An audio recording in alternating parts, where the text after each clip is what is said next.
Buvęs metai klientam buvo parašą, jam nereikės mokėti. Pirmas dalykas, aš dar kartą sakau, aš atsisakau, kad jis mane filmuotų. Jūs esate ne viešoje vietoje. Kiek kainuoja registravimas, taip ir nepasakėt? Jūs esate viešoje vietoje. Aš atsisakau kalbėti konservačiai.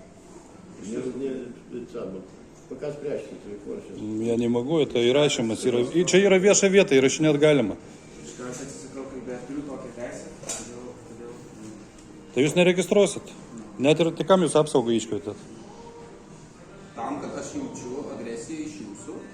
Tikrai? Iškviečiau, nes jaučiuosi nesaugus. Nesaugus? Nu, tai nežinau, gal nusipirkit apsisaugojimo priemonių kokių? Gal reikia? Jeigu nesaugus. Jūs atstovaujate ledų, ne pats, ne save. Va žmonės laukia. Dėl to aš sakau, atsisakau. Atsisakot registruot.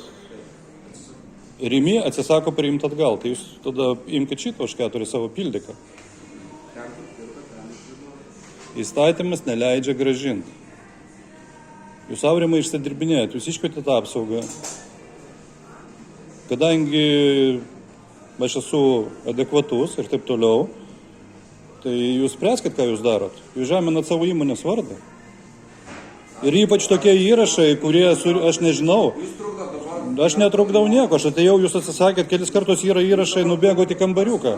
Jūs esat vienintelis darbuotojas, kuris gali dabar išspręsti šią problemą. Prieš tai jūs neišsprendėte. Aš nespręsiu, nes aš atsisakiau, nes aš jaučiuosi dabar, kad jūs esate agresyvus, ne? Nu, Nesaugus jaučiuosi. Tikrai?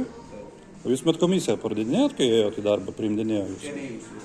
Taip, čia ne mano, bet tai jūs kaip jūs dabar elgiatės, jūs elgiatės žeminančiai, darot žeminantį elgesį į įmonę. Aš jaučiuosi nesaugus. Man tai asmeniškai būtų gėda, kad pas mus toks darbuotojas dirba.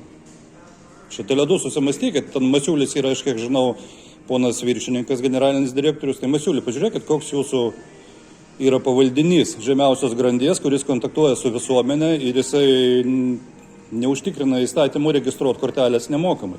Reikalauja pinigų, nors tai niekur nebuvo paskelbta, nei Tele2, niekur, nei Telijoj, bet dabar šnekam apie Tele2.